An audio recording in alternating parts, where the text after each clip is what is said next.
buenas tardes tengan todos ustedes. A nombre de COFIDE Capacitación Empresarial, sean bienvenidos a Foros COFIDE. El tema que nos ocupa el día de hoy es ventajas del nuevo régimen simplificado de confianza al contribuyente, RECICO. Para el desarrollo de este tema contamos con la participación del doctor Rafael Arenas Hernández. Rafa, pues nuevamente buenas tardes. ¿Qué tal? ¿Cómo estás por allá en Las Vegas? ¿Qué tal? Muy buenas tardes a ti, a COFIDE, a todos los miembros del foro. Me vine acá a estudiar el nuevo régimen simplificado de confianza. Qué padre. Aquí, a ver si hay algún pequeño reciclo que tengamos que ver por aquí, que nos podemos llevar de aquí para allá.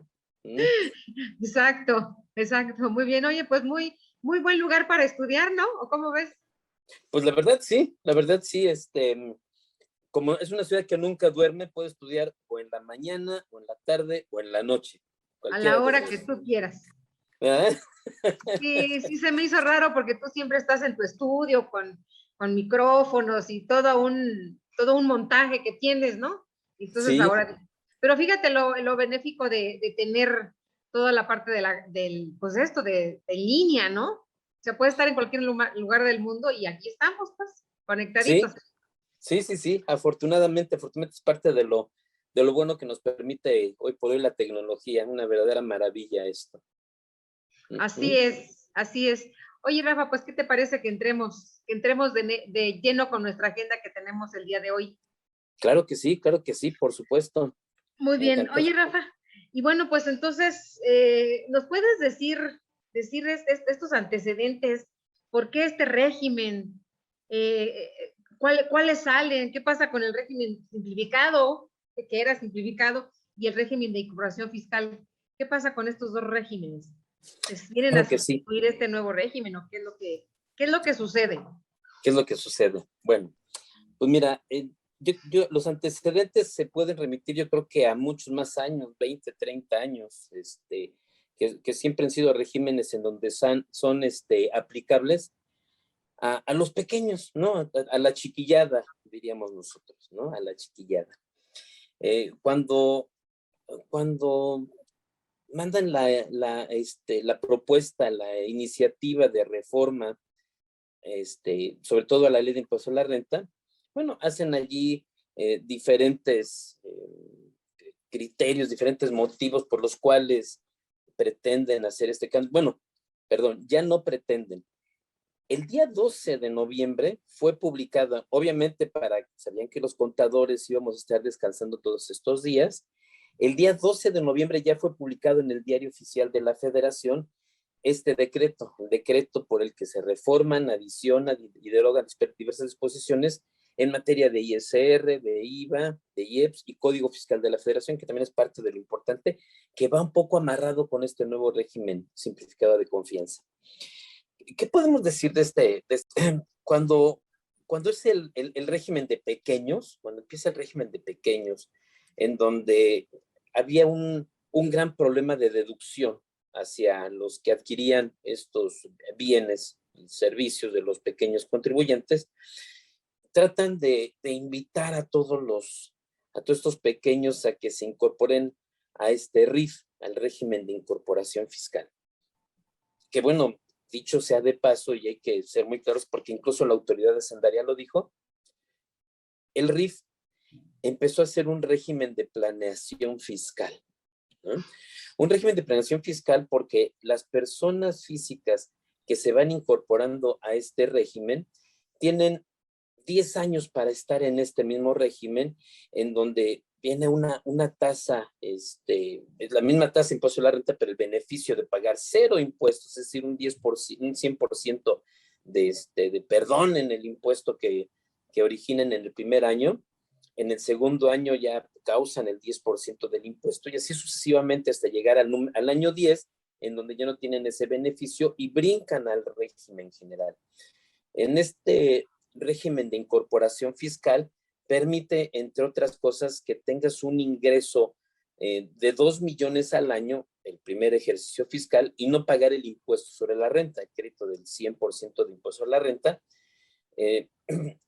al año número 5 al año número 5 estaríamos hablando más o menos del 50% de la tasa vigente de IVA, perdón, de ISR. Pero en este plazo, en este periodo de 5 años que van teniendo, se empieza a considerar como un régimen de planeación fiscal directamente dicho por la jefa del SAT hace unos meses, unos 6 meses aproximadamente, en donde da unas cifras muy interesantes, en donde menciona un hoyo fiscal bastante importante en este sentido, y lo que pretenden entre incorporar a los mayores de 18 años en Código Fiscal de la Federación al RFC, y este nuevo régimen de simplificado de confianza, tratan de cerrar una pinza muy interesante para que puedan tributar los pequeños, que, bueno, yo no sé qué tan pequeños son, porque sube de 2 millones a 3 millones y medio.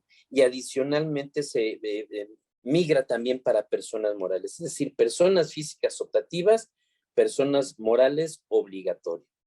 Entonces, sí es muy interesante estos cambios en la reforma, estos cambios en este nuevo régimen. Estamos hablando que una persona física, para poder pertenecer a este RIF, van a poder optar, ahora sí, se amplía, ya no nada más son actividades empresariales, por eso va a ser régimen simplificado de confianza, a quienes realicen únicamente actividades empresariales, profesionales, que son los servicios profesionales independientes. No entra la figura de asimilados. Los asimilados no entran en este régimen.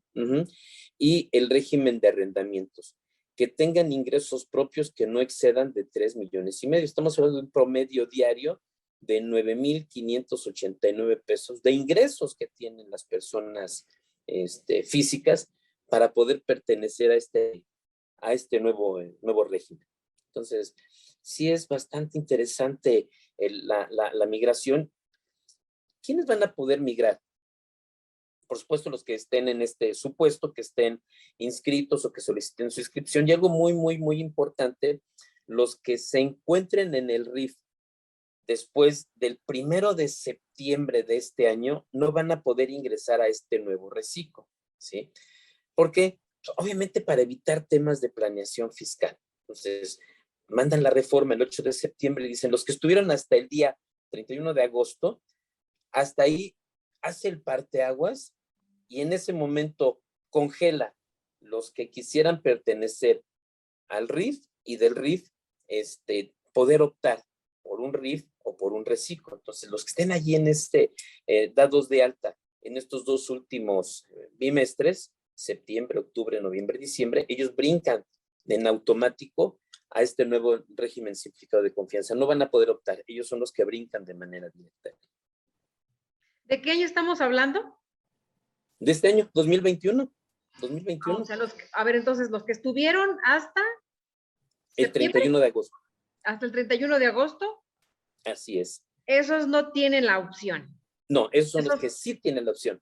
Esos sí pueden brincar. Así es. Al de confianza. Así es. Pueden seguir en el RIF, ¿sí? Hasta que termine o hasta que les convenga seguir en el RIF y poder mandar el aviso más tarde el 31 de enero. Sí, que bueno, los transitorios mencionan que los que estén en el RIF hasta el 31 de agosto, que opten por pagar el impuesto en este régimen simplificado de confianza, tendrán que mandar un aviso antes del 31 de enero. Y bueno, por supuesto que ahí empiezan a haber ciertos candados en materia de los ingresos, en materia de que pertenezcan a estos 3 sectores importantes: venta de bienes, prestación de servicios y arrendamientos. Yo creo que van a haber, sobre todo en arrendamientos, yo creo que sí les va a ser altamente conveniente pertenecer a este nuevo régimen, sobre todo cuando estaban optando por pagar el impuesto por medio de la deducción ciega. Entonces yo creo que sí, en ese sentido sí hay que hacer un análisis muy puntual de cada contribuyente. ¿Cuánto es la tasa efectiva de impuestos que se paga? No sé si recordarás que en una sesión hablamos de las famosas tasas efectivas, ¿no? Hablamos de las tasas efectivas, que primero como facultad de la autoridad, en donde la misma autoridad está facultado para informar al contribuyente 3 temas específicos: tasas efectivas, márgenes de utilidad y conceptos deducibles. Bueno, estos 3 conceptos los echa a andar la autoridad, primero avisándoles, como habíamos comentado en un foro pasado, avisándole a los grandes contribuyentes que le echen un vistazo a su tasa efectiva. La segunda, empieza la aplicación aquí en el reciclo para personas físicas, en donde pues están la tasa aplicable desde el 1% hasta el 2.5%, dependiendo de los ingresos, desde 300,000 pesos hasta 3,5 millones. Entonces, esta es la primera aplicación de tasas efectivas del impuesto, de conformidad con el análisis de sectores que va haciendo la autoridad recaudadora. Te comentaba respecto de las personas físicas que se encuentran en el capítulo de arrendamientos, que cuando aplican la deducción ciega, su tasa neta de impuestos llega a ser un promedio del 16, 15%. Entonces yo creo que esta tasa efectiva les va a ayudar mucho a estos arrendadores, ¿sí? Pero repito, hacer un análisis muy puntual de cada contribuyente, sus ingresos, sus deducciones, porque también hay algo muy importante en materia de deducciones que vamos a seguir viendo aquí en este foro COFIDE. Muy bien. Fíjate que tenemos aquí una pregunta de Arturo Trejo. Nos pregunta, ¿los ingresos de 3,5 millones serían del ejercicio 2020 o del ejercicio 2019? No, mira, aquí hay una regla muy interesante respecto de en qué momento puedes tributar o no, porque también está pensada de que dices, si yo no tuve ingresos durante el 2021, ¿no? Estamos en 2021, sigue 2022, ¿sí? Atrás tenemos 2020. Bueno, debemos primero tener en cuenta que van a haber 2 tipos de contribuyentes. Aquellos que se vayan a inscribir por primera vez, que es a los que va dedicada esta reforma, es atraer a los nuevos contribuyentes en 2 vertientes. Primero, invitarlos a que se inscriban en el RFC, aquellos que sí realizan actividades económicas y los que no realizan actividades económicas, primero los invitan a que se inscriban. Ya una vez inscritos, por supuesto que por ahí quedado el Código Fiscal de la Federación, va a iniciar un tema de verificar que tengan ingresos y pues obviamente invitarlos a que presenten declaraciones de impuestos en ese sentido, ¿sí? Si yo me voy a inscribir a este nuevo régimen simplificado de confianza y soy nuevo, debo de decirle a la autoridad, igual que como en el RIF, estimar si mis ingresos van a ser una cantidad menor a 3,5 millones en un año de calendario, ¿sí? Evidentemente, aquí van a haber algunos candados referentes a los ingresos y referentes también al cumplimiento de obligaciones fiscales de cada uno de los contribuyentes, en donde si yo excedo de esos 3,5 millones de un año de calendario, me regreso, me voy al régimen general. Si yo en ese sentido cumplí con todas mis obligaciones fiscales que marca la reforma, ¿sí? Y vuelvo a bajar mis ingresos, entonces puedo volver a tributar en este nuevo régimen simplificado de confianza. Pero si no tengo un cumplimiento a la autoridad y además excedí de esos ingresos, yo ya no podré volver a tributar en este nuevo régimen simplificado de confianza, ¿sí? Entonces, sí es voltear a ver los ejercicios anteriores, pero aquí lo que más le interesa a la autoridad es ver de aquí en adelante, primera, ampliar su base de contribuyentes, ¿sí? Y bueno, según algunos cálculos estadísticos de la autoridad, todos esos pequeños contribuyentes del régimen simplificado de confianza van a aportar aproximadamente un 4 o 5% del monto total de la recaudación en impuesto a la renta. Es decir, no es importante técnicamente lo que vayan a aportar, sino aquí lo que le va a interesar a la autoridad es un tema importante que es base de datos, es control de los contribuyentes en todo el país, a través de estos 2, del reciclo y de incorporarse voluntariamente al RFC. De este porcentaje del que estás hablando, Rafa, ¿es de nuevos o de los que ya están que van a cambiar de régimen?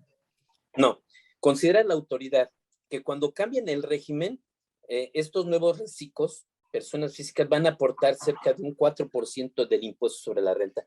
Estamos hablando del presupuesto del siguiente año en materia de reforma fiscal, en donde pues, sabemos que son 7,000 billones de ingresos, hay egresos, hay un déficit fiscal de 800,000 millones que lo van a sacar vía préstamo. Bueno, de ahí están considerando que más o menos el 4 o 5% del total de la recaudación del ISR va a provenir de este reciclo, es decir, para el siguiente año. Muy bien. Fíjate que mismo Arturo Trejo nos dice es 2019. 2019. Más bien Dulce Olvera le dice a Arturo Trejo, es 2019. Ok, muy bien. Marco Antonio nos pregunta, si es una persona moral, sociedad civil, que está presentando sus declaraciones de manera simplificada, ¿puede optar por este nuevo régimen? Fíjate que hay un grave problema en sociedades civiles. Gravísimo. Las personas morales va a ser un régimen obligatorio, siempre y cuando no excedan de 35 millones anuales. Primero que dice la reforma. Se les olvidó a los legisladores que hay en el título 2, si bien es cierto que habla de las personas morales que contribuyen, título 3, no contribuyentes, pero hay algo muy importante que se les olvidó a las autoridades fiscales.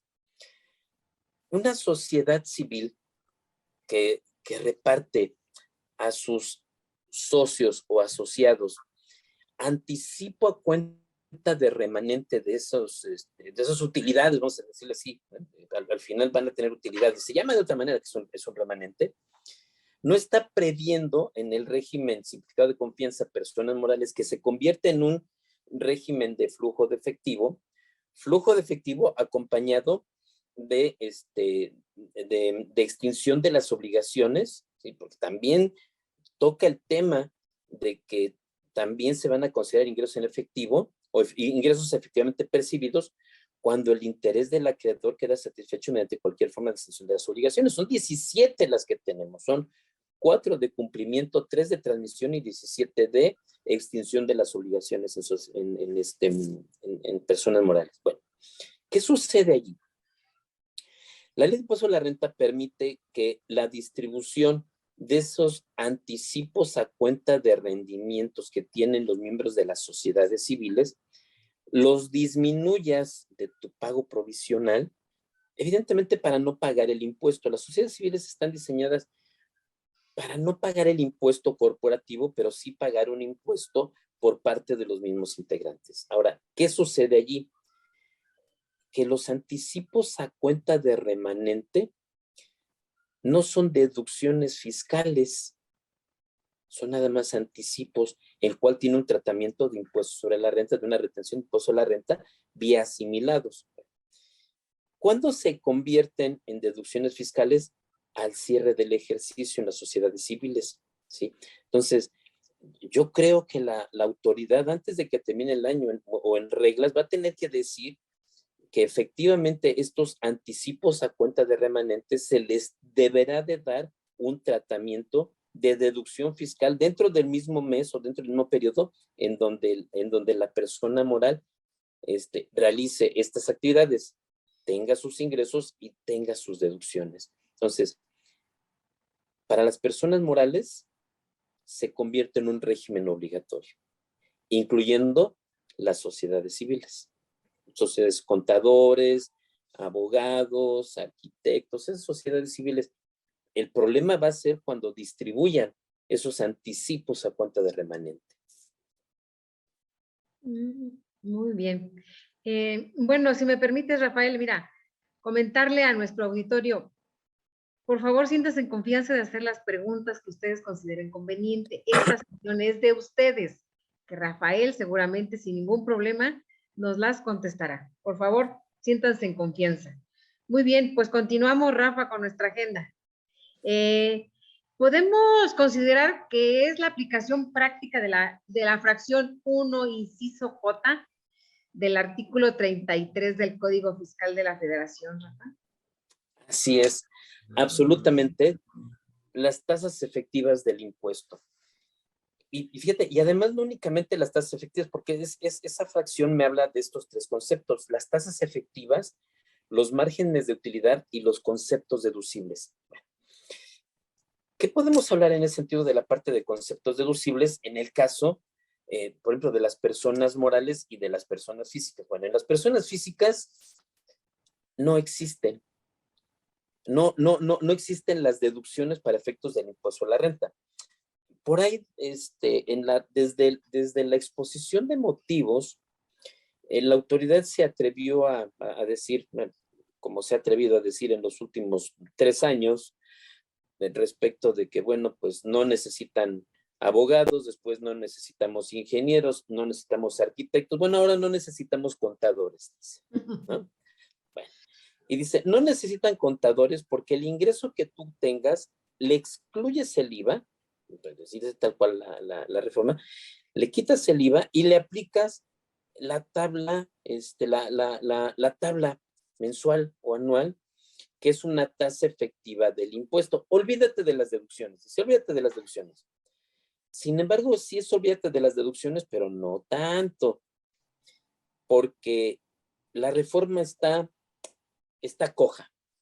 A ver, en materia de IVA, ¿qué hicieron para el reciclo? Nada. Esta reforma, estos cambios para el reciclo, es decir, no necesitas un contador y págame el impuesto sobre la renta por tasas efectivas, impuesto a la renta, está bien, está muy fácil. El ingreso, le aplico la tasa del 1%, si es 300,000 pesos, 600,000 en 1.10 y así hasta llegar a 2.5 sobre 3 millones y medio. ¿Qué pasa con las deducciones para ISR? Nada. Pero ¿qué pasa para IVA? Si a la persona física que se encuentre en el reciclo dice, ya no necesito contador, olvídenlo, muchas gracias, señor contador, hasta aquí terminó sus servicios. Bueno, nos va a llamar el día 17 del mes siguiente para decir, oiga, contador, que debo de pagar tanto de impuestos en flujo de mi dinero. Pues mira, el IVA no era tu dinero, pero si en el reciclo dice que no juegan las deducciones, es decir, no hay conceptos deducibles, pero para IVA sí. Entonces, si no tienes los comprobantes de gastos, de arrendamiento, de adquisición de bienes, adquisición de activos o gastos en general para efectos de IVA y tienes únicamente tu ingreso, vas a pagar una tasa efectiva de impuesto a la renta, pero sobre ese ingreso, si no tienes ninguna deducción, vas a pagar íntegramente el IVA que cobraste. No vas a tener acreditamientos si te fuiste con la finta de que ya no necesitas ni contador ni deducciones, ¿sí? Peor aún, si tienen empleados, ¿sí? Para el cálculo de la PTU dice, te vas a acoger a lo que dice el mismo título 2, es decir, tus ingresos, deducciones, y también le vas a restar la parte del 47 o 52% de ingresos exentos de los trabajadores, ¿sí? Que no lo hiciste deducible en ISR, entonces sí lo vas a hacer deducible para PTU, vas a sacar una base neta y le vas a pagar el 10% de los trabajadores. Igual, si no tienes gastos, entonces vas a terminar también pagando una PTU muy elevada. Entonces, yo me atrevería a decir que la trampa no está en impuesto a la renta. Yo creo que le apuestan a una recaudación en materia de IVA. Al decir, no necesitas deducciones, bueno, entonces no necesito deducciones, no necesito contador. Yo puedo llevar mi contabilidad porque finalmente la misma autoridad me va a decir, adelante, paga tu impuesto que va a ser muy bajo. Claro, es una maravilla pagar el 1%, ¿sí? Pero en IVA, sí, hay muchos empresarios en México, mucha gente que dicen, es que el IVA es mío. No, es que el IVA no es tuyo. Y es además, es parte de los temas de la exposición de motivos, de tratar de terminar con todo este este gran tema de tráfico de facturas. Si yo te doy la posibilidad de pagar una tasa efectiva menor, pues vas a evitar adquirir facturas y que empiecen a tener problemas en el 69B y en el 113 bis del Código Fiscal de la Federación, que son los dos artículos fundamentales en ese sentido. Trata de abatir esta parte, pero en abatir esta parte le faltó a la autoridad en su discurso mencionar que en IVA las reglas son diferentes. Hay que llevar contabilidad. Los gastos que yo voy el IVA que yo voy a acreditar allá en la ley del IVA, tienen que ser gastos que sean deducibles para impuesto a la renta. Entonces ya hablamos otra vez de los conceptos deducibles.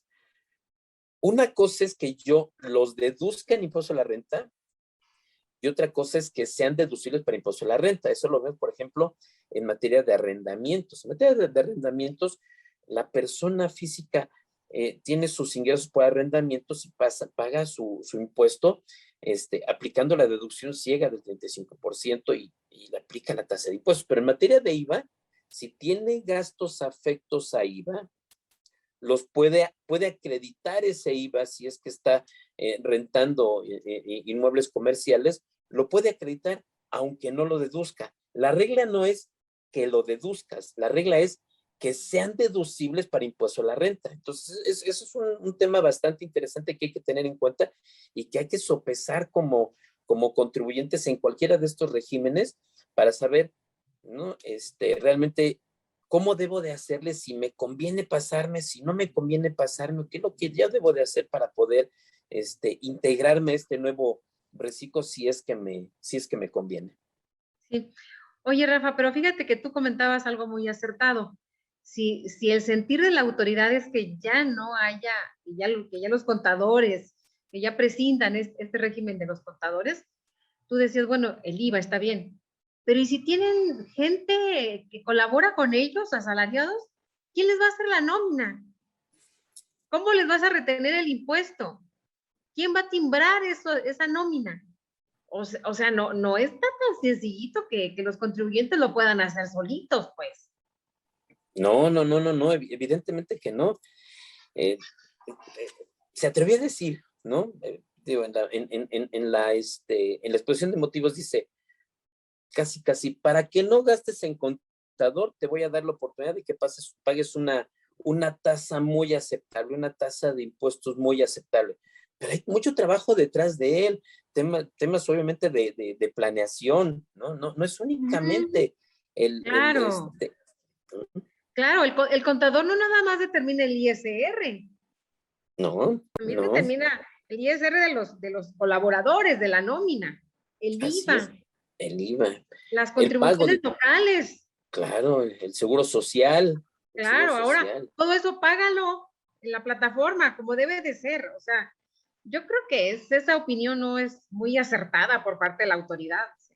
No, yo le llamaría así como que, para no verme muy, diré yo, declaraciones desafortunadas.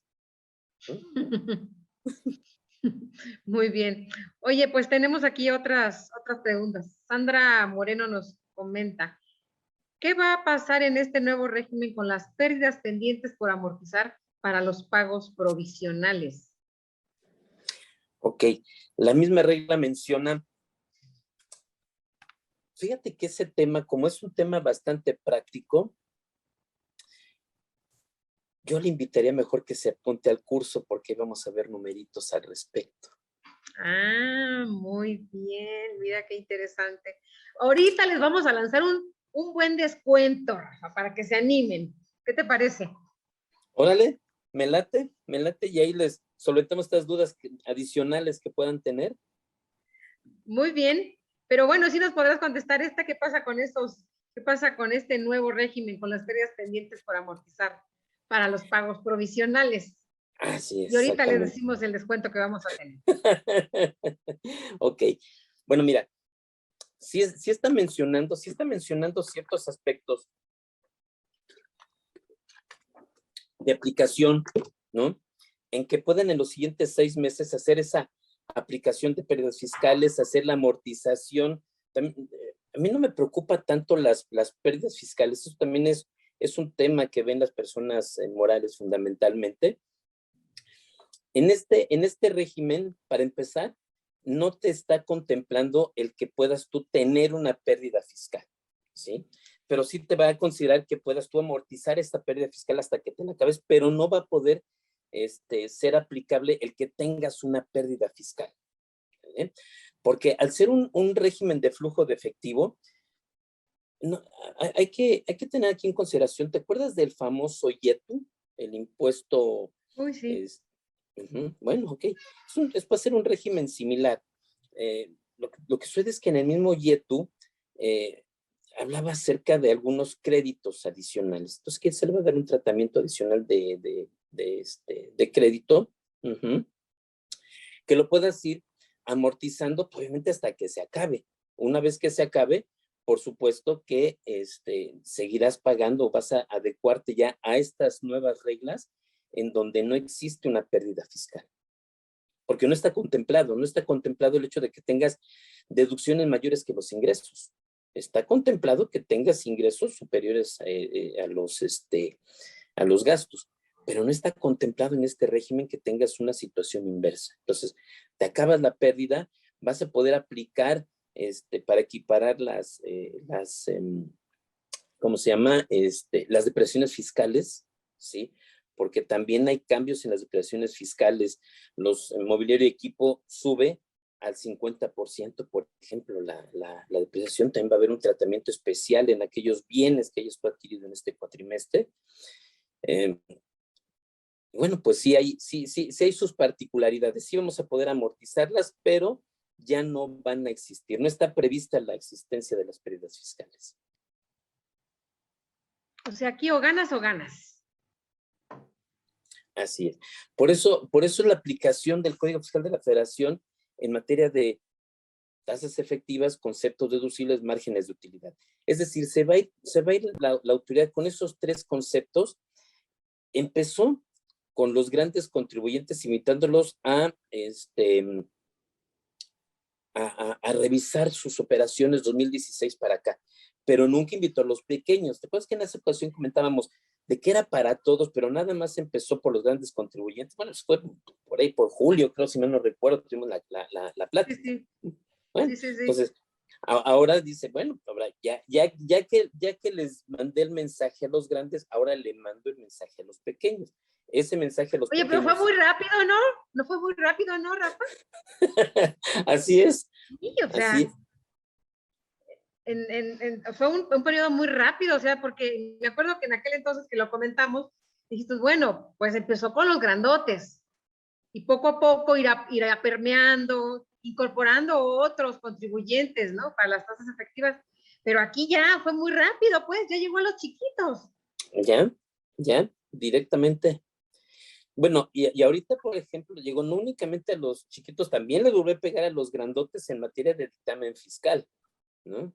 En donde hay directamente una corresponsabilidad con el contador público registrado, si alcanza él a percibir que hay algún tema ahí que pudiera corresponder, dice allí, que pudiera ser que pudiera equipararse a un delito fiscal.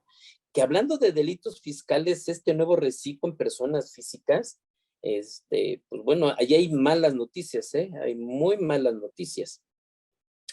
Ajá. Porque si el reciclo cancela sus facturas, que ya le dio efectos fiscales, ¿sí? Que ya el tercero ya también le dio un efecto fiscal y además ya lo pagó. Si cancela esas facturas, va a ser un delito de defraudación fiscal equiparada. Porque dice ahí, se va a considerar lo que se legisla, lo que se regula en el 108 del Código Fiscal de la Federación, defraudación fiscal. Entonces, un reciclo que cancele facturas, ¿sí? Está manipulando sus márgenes de utilidad.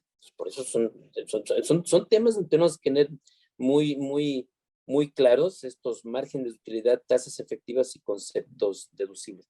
Y sí, les llegó muy rápido, directamente el 8 de septiembre que fue enviada la iniciativa de reformas fiscales, en ese momento fue cuando le empezó a pegar en esta segunda parte de tasas efectivas. Qué barbaridad. Bueno, muy bien. Oye, bueno, continuamos con nuestras preguntas. Raquel Morales nos dice, buenas tardes, ¿y cómo se manejarán los gastos de la nómina y sus accesorios en este nuevo régimen para su deducción? Es que una cosa es que lo manejes contablemente y fiscalmente, pero para efectos del pago de impuestos lo omites, porque no es deducible. O sea, para la persona física no es deducible. Uh-huh. Las personas morales sí, van a tener sus deducciones. Va a ser va a ser finalmente en flujo de efectivo. Van a seguir teniendo contador. Los que pretenden no tener contador, dice la reforma, va a ser aquellas personas físicas. Voy a hacer la nómina, para la persona física voy a hacer la nómina, la voy a timbrar, va a ser la retención del impuesto correspondiente, si es que hay alguna retención al respecto, pero cuando yo hago la presentación de mi pago provisional va a ser el impuesto, el ingreso neto que yo tenga, excluyendo el IVA, lo multiplico por la tasa efectiva del impuesto y lo pago, y le tendré que retener el impuesto en caso de que una persona moral me haya retenido el impuesto, que lo más seguro es 1.25, la tasa efectiva de retención por parte de las personas morales. Entonces, este régimen también se pretende que obviamente las personas morales, que son las que tienen mucho control sobre un universo importante de contribuyentes cautivos en materia de retención, ellos no se salvan. Si yo antes era una persona física por sueldos y por honorarios profesionales, en donde me retienen una tasa del 10%, bueno, ahora me van a retener 1.25%. Está bien. Entonces yo ya me haré cargo con Hacienda de acreditar ese impuesto que me retienen y en su caso pagaré la diferencia que corresponda. O en su caso, ya veré si tengo saldo a favor. ¿Qué pasa en el materia, por ejemplo, de deducciones personales? Van a seguir existiendo. Las deducciones personales es para todos los contribuyentes del título cuarto, excepto el RIF, que el RIF es el que ya desapareció, ya técnicamente desapareció porque el 12 de noviembre fue emitida en el diario oficial. Entonces ya desapareció, es a los que no les aplicaba entre otros regímenes. Pero van a seguir existiendo estas deducciones personales, que también ahí hay un tema muy interesante con respecto de dos puntos fundamentales que a mi juicio uno está mal, el otro, bueno, será muy cuestionable, el de la deducción de los donativos para personas físicas. Pero la limitación del ahorro para cuentas personales, que a mí me va a servir para deducir fiscalmente y que me sirva para que en un futuro, cuando yo tenga 65, 70 años, pueda tener una pensión adicional digna, esa me la reducen en 178,000 pesos aproximadamente lo que se tenía. Bueno, lo jala y lo va a incluir como parte de las deducciones generales dentro del tope general de deducciones de las personas físicas. Entonces, también van a tener sus deducciones personales, pero a todos los vuelven a meter, ya los meten en un solo tope a las personas físicas. Muy bien. Fíjate que aquí tenemos otras preguntas. Este programa lo estamos transmitiendo por Facebook y tenemos una pregunta de nuestro auditorio de Facebook. Ana Eli Medina nos comenta en Facebook: si una persona que estuvo suspensión de actividades y estaba en el RIF y que quiere reanudar actividades en este mes para 2020, ¿seguirá siendo RIF o tiene que estar en reciclo? Si una persona física que estaba en RIF, ¿cuándo? Si estaba en el RIF, es que se dio de baja o nada más fue suspensión. Dice. Una persona que estuvo en suspensión de actividades y estaba en el RIF. Okay, y se quiere reanudar. Ya entra directamente a reciclo. Si estaba en suspensión de actividades y ya no estaba en el RIF, quiere decir que estaba en este cuatrimestre, estaba fuera del RIF, o sea, ya no estaba tributando por ninguna circunstancia. Entonces, si ella se vuelve a dar de altas, ahorita ya no va a encontrar ni siquiera citas, pero en dado caso que pueda tener alguna cita, vamos a ver, ¿qué pasa en el RIF? Yo tengo 10 años para estar en el RIF. A lo mejor ella dijo suspensión de actividades en el año 5. Bueno, técnicamente y de acuerdo con los criterios de Hacienda, dice, ok, tú suspendes actividades en el año 5, pero para mí vas a seguir 6, 7, 8, 9 días. Es decir, técnicamente y a juicio de la autoridad, tú vas a seguir siendo, tú lo que optaste es por ya no seguir en tu periodo de 10 años al que tenías derecho, ¿sí? Eh, yo estimo que en esta persona específico, cuando reanude actividades, técnicamente se vuelve a dar de decir, espérame, a lo mejor estás tú en el año 8 o en el año 9 del RIF, ¿sí? Si ella todavía está en este caso, porque sí van a ser casos particulares, no están previstos en la reforma.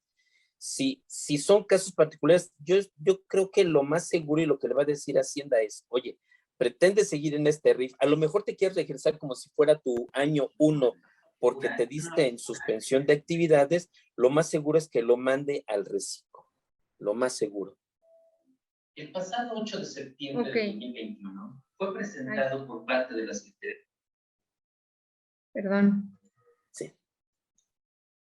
Muy bien, pues entonces continuamos con nuestras preguntas. Mira, nos comenta Roberto R. Poraidino. ¿Me convendría darme de alta como persona física o crear una inmobiliaria? Crear una inmobiliaria. Bueno, lo que pasa es que depende de los gastos que tenga, ¿sí? ¿Qué es lo que tiene una inmobiliaria? Por eso en personas físicas, por eso es tan, ¿cómo te diré?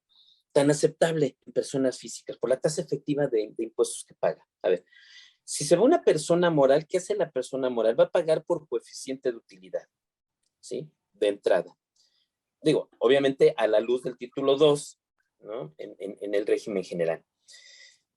Va a depender de los gastos que tenga, ¿sí? Y una inmobiliaria, los gastos que tenga llegan a ser menores.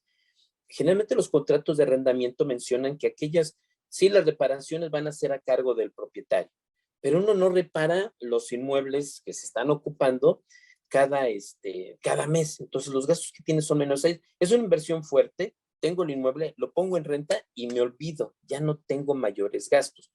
Si va a tener pago de sueldos, vehículos, una oficina, gastos de administración que van a ser lo suficientemente importantes como para decir, los voy a deducir, entonces sí, le convendría irse al inmobiliario, siempre y cuando su facturación no exceda de sus 35 millones, que también estén constituidos como una persona física. Yo en su lugar, yo me iría al reciclo, ¿no? Claro, también tendrá que ver si va a ser un ingreso de hasta 3.5 millones al año, ¿sí? Tiene que ver con sus gastos, tiene que ver con lo que vemos de que son los conceptos deducibles, cuáles van a ser los conceptos deducibles y realmente si va a tener deducciones. Lo conveniente, y digo también hablando claramente este nuevo régimen en personas físicas, ¿cómo te diré que también se va a convertir en un nuevo régimen de planeación fiscal? El RIF era un régimen de planeación fiscal sobre 2 millones de pesos que yo obtenga en un año de calendario y el primer año pagaba 0 pesos de impuestos. Entonces, a todas las personas, ¿a qué persona alrededor del mundo, en cualquier país, le gustaría tener un ingreso de 2 millones de pesos en un ejercicio fiscal y pagar 0 pesos de impuestos? No, pues a mí. ¿Verdad? ¿Para qué nos vamos alrededor del mundo a mí? ¿A ti no, Rafa? Por supuesto que también, Fíjate que está tan, está tan desigual la ley del impuesto a la renta. En el régimen de los extranjeros en México, un residente en el extranjero con fuente de riqueza proveniente en México, en materia de sueldos y salarios, no paga impuestos sobre 125,900. De 125,900 al millón va a pagar una tasa neta del 15% directo. Entonces, 125,000 pesos que gane una persona, ¿no? En México y que pague 0 impuestos en materia de sueldos y salarios tampoco lo existe, ¿no? Entonces, hay regímenes que yo llamo regímenes de planeación fiscal. Entre ellos estaba el RIF, ¿sí? Ahora va a seguir este nuevo régimen simplificado de confianza, que va a ser un régimen de planeación. No está mala la planeación. O sea, y yo a la persona que acabo de preguntar, le diría, haz tus números, ¿sí? Y ve qué te conviene.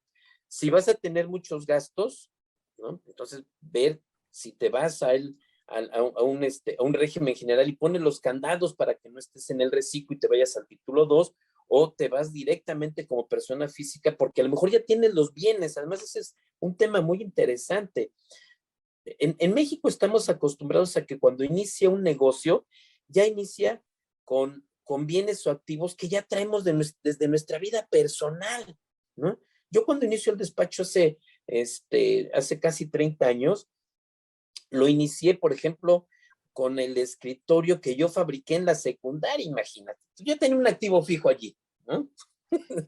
No, bueno, pues. Ya tenía yo mi escritorito y todo, dije, pues voy a empezar con mi despacho, hace casi 30 años. ¿Y dónde voy a trabajar? En el escritorio que hice en la secundaria.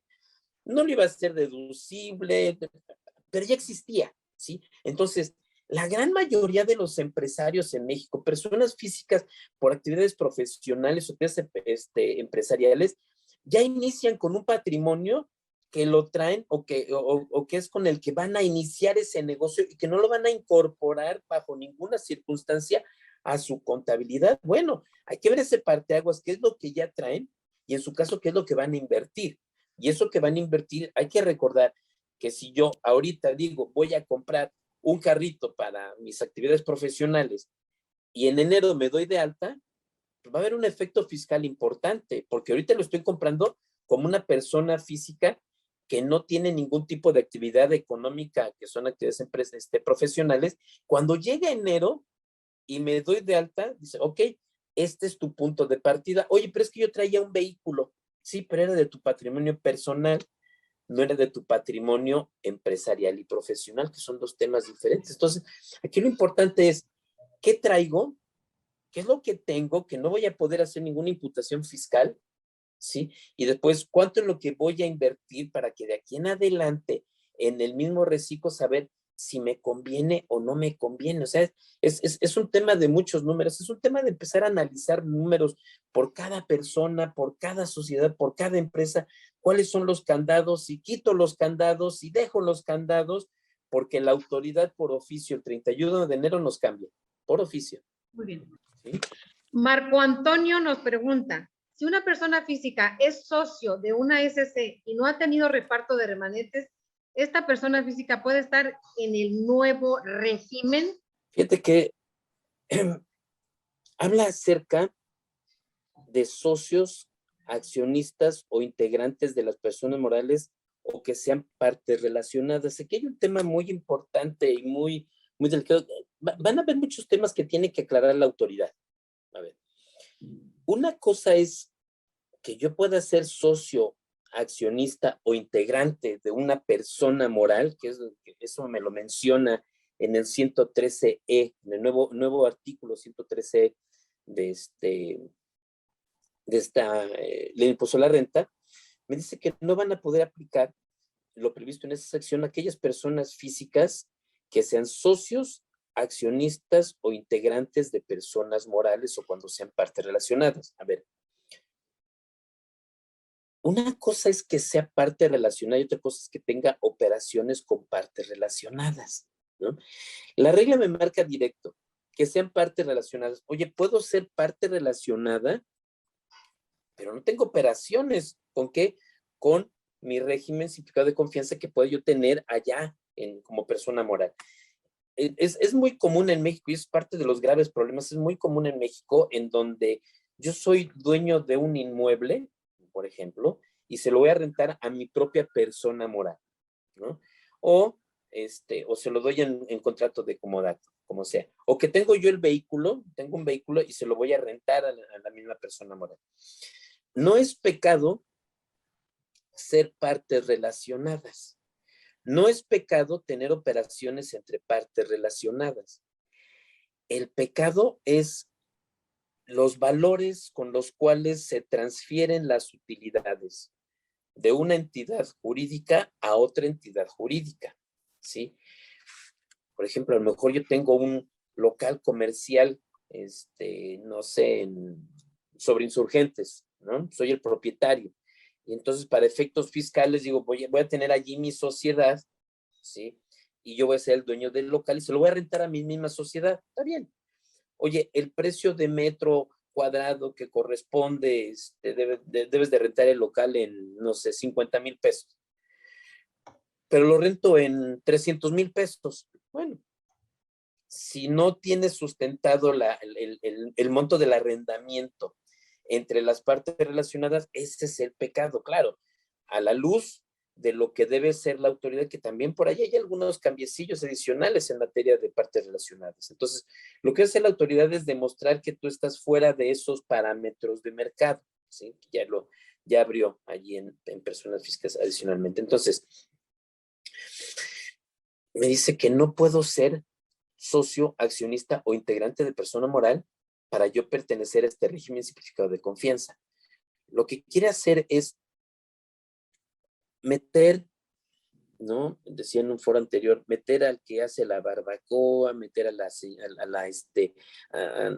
señora que tiene su fonda económica, meter al señor que tiene su taquería, meter al que tiene su reparadora de calzado, meter al que tiene su pequeña óptica, o sea, meter esos pequeños en donde asume de que el señor de la barbacoa no va a tener 5 o 6 empresas en las cuales él sea accionista. Parte del criterio de la autoridad es, oye, es que aquí hay algo que no me cuadra, dice.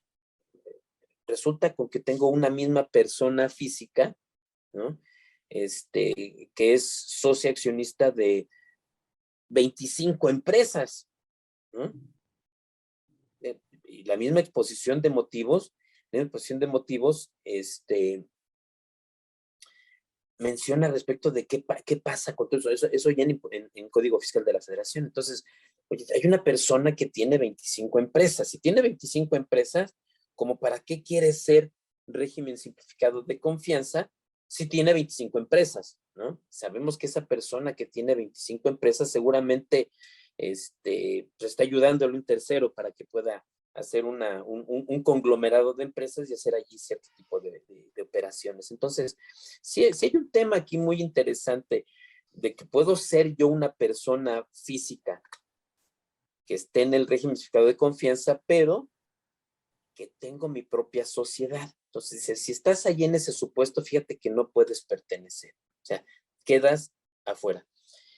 ¿Cómo me va a controlar la autoridad? Bueno, la autoridad ya tiene una base de datos y sabe si Rafael Arenas es persona física en el régimen de actividades empresariales y si en su caso él es integrante de personas morales, como socio o como accionista. Y además dice integrante de personas morales, es decir, las asociaciones civiles, ¿sí? Entonces, las mismas asociaciones civiles son personas morales y sus integrantes se llaman asociados. Entonces, al considerar todo este tipo de conceptos, lo que va a tener que aclarar, si un integrante de una persona moral del título 3, ¿sí? No contribuyentes, y en ese sentido de no contribuyentes, bueno, pues a mí me interesa estar allí en la asociación protectora de animales, ¿no? Eso no quiere decir de que yo sea una persona que no necesite tributar en el reciclo, ¿no? A lo mejor me gusta ayudar a los animales, pero no tengo los millones de pesos para ayudarlos, ¿no? Pero puedo ser un integrante de la persona moral de título 3, claro. Aquí vamos a ver temas muy interesantes de casos de aclaración a la autoridad, de decir, oye, no es lo que tú crees, ¿no? O sea, no soy dueño de 500 empresas, soy integrante de una asociación, ¿no? Habemos los que estamos como integrantes de una asociación, la Asociación Mexicana de Contadores Públicos, por ejemplo, en nuestro caso. Entonces, oye, estoy allí, pero mis ingresos son únicamente en materia, ¿no? De honorarios, ¿no? Tengo mis ingresos por honorarios, pero soy miembro de la asociación. ¿Me vas a negar el hecho de que sea el integrante de una persona moral, negarme el derecho de que yo pertenezca a este régimen simplificado de confianza? Es decir, va a tener la autoridad que aclarar, pero rápidamente, el 1 de enero, si no es que ya lo debe de estar aclarando, porque ya en el Congreso ya le dijeron, oye, hay un grave problema que no va a poderse resolver en materia de las sociedades civiles, acláralo. Y bueno, no lo entendieron. Yo espero que en estos días, después de que se vayan de vacaciones ellos también, en este puentezote, puedan ellos entender la problemática que pueden tener las personas que sí somos integrantes de asociaciones, de una persona moral, pero que no lo estamos por fines económicos, sino por un fin común, que es lo que menciona el Código Civil. Como ustedes verán, Rafa es apasionado del tema. Rafa, una última recomendación y no te tardes mucho porque ya son las 6. Ok. Bueno, tienen que hacer un análisis. Estos van a ser aquellos regímenes en donde, con independencia de que puede ser un régimen de planeación fiscal, que eso lo dejamos del otro lado, es el ciudadano de a pie, el trabajador de pie, las personas físicas de a pie, que somos las que vamos pagando el impuesto con los ingresos que vamos obteniendo, los gastos que tenemos, hacer una proyección muy interesante, muy importante de qué va a pasar para el siguiente año. Habemos muchos que sí hacemos números, incluyo, al cierre de un ejercicio, hacer un presupuesto.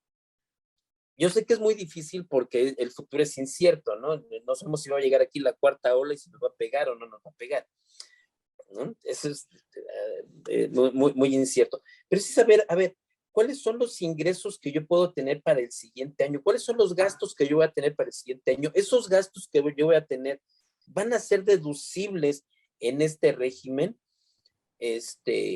¿Cómo van a ser mis números? Y hacer un comparativo de lo que he estado regularmente pagando y lo que yo vaya a pagar. Recordemos que la autoridad ya sabe, así como sabe en las personas, en los grandes contribuyentes, ya sabe los chiquitos que hacemos, ¿sí? A mí nada me falta que, como todos, que toque la puerta y que diga, mira, yo ya sé que hiciste el viernes pasado, yo ya sé que hiciste el año pasado, el antepasado, y del 2016 para acá, yo ya sé qué fue lo que hiciste, y los ingresos que tú vas a tener van a seguir teniendo van a tener una tendencia y vas a pagarme un impuesto que va a estar en este rango. ¿Cuál es el rango? El rango actual, que va a ser el más alto, que es el que yo he estado pagando, y el rango más bajo, que va a ser justamente esta tasa efectiva del impuesto. En pocas palabras, no va a permitir que le paguemos menos de esta tasa. Si yo me voy con los gastos, ¿sí? Si me voy a buscar la manera de que yo pueda seguir tributando y hacer de la deducción de los gastos correspondientes, con el fin de hacer un abatimiento en la tasa, y en lugar de pagar el 2.5 o el 1%, pago el 0.5%, pues a lo mejor va a haber un foco rojo por parte de la autoridad. Entonces, lo que tenemos que hacer es hacer un análisis muy a detalle de cuáles son el ejercicio este año, este ejercicio 2021, y qué nos espera para el 2022, y cómo vamos a planear ese pago de impuestos. Es decir, cada quien va a tener que hacer sus propios numeritos, pero los números de a de veras, para saber qué es lo que voy a hacer. ¿Me conviene, no me conviene? ¿Meto candados para irme? Pues muchísimas gracias, Rafael, muchísimas gracias a todo nuestro auditorio. Que tengan muy buena tarde y nos vemos el próximo martes.